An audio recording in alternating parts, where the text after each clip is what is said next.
पेचे पवाया ते कईयां नूं घरां नूं भेजिया। क्यों एडवर्ड साहब जी कईयां नूं घरे भेजिया। ये झंडी ये पवाड़े बड़े पाउंदी आ। हाय हाय चल मुंडिया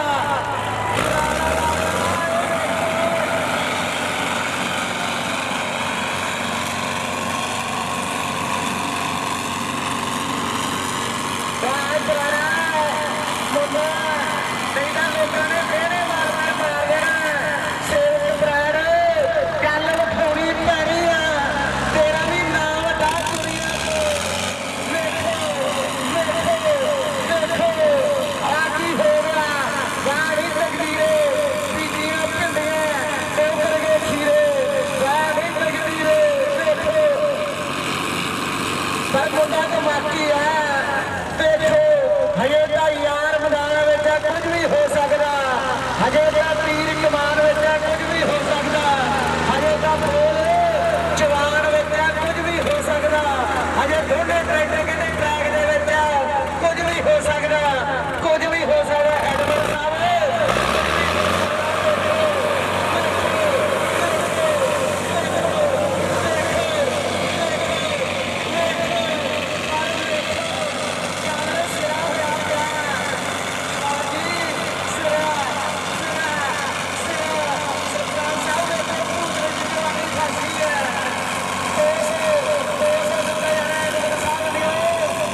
ਪਿੱਛੇ ਵਾਲੇ ਵੀ ਥੋੜੇ ਪਰੇਸ਼ਾਨ ਹੋ ਰਹੇ ਯਾਰ।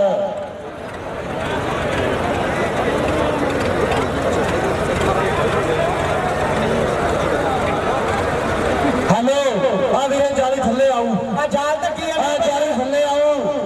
ਕੌਣ ਹੈ ਯਾਰ? ਥੋੜਾ ਯਾਰ ਜਾਲੀ ਤੋਂ ਹਟ ਕੇ ਖੜ ਜਾਓ।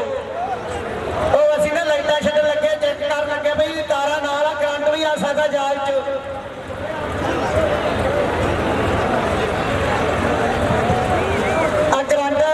ਅਸੀਂ ਨਾ ਲਾਈਟਾਂ ਛੱਡਣ ਲੱਗੇ ਬਈ, ਜਾਣ ਤੇ ਇਹਨਾਂ ਨੇ ਹੱਥ ਪਾਇਆ। ਥੋੜੇ ਜਿਹਾ ਪਿੱਛੇ ਪਿੱਛੇ ਹੋਇਓ, ਬਾਅਦ 'ਚ ਨਾ ਪਤਾ ਲੱਗੇ ਸਾਡੇ ਸੇ ਕਿਤੇ ਵੀ 80 ਜਾਂਦਾ।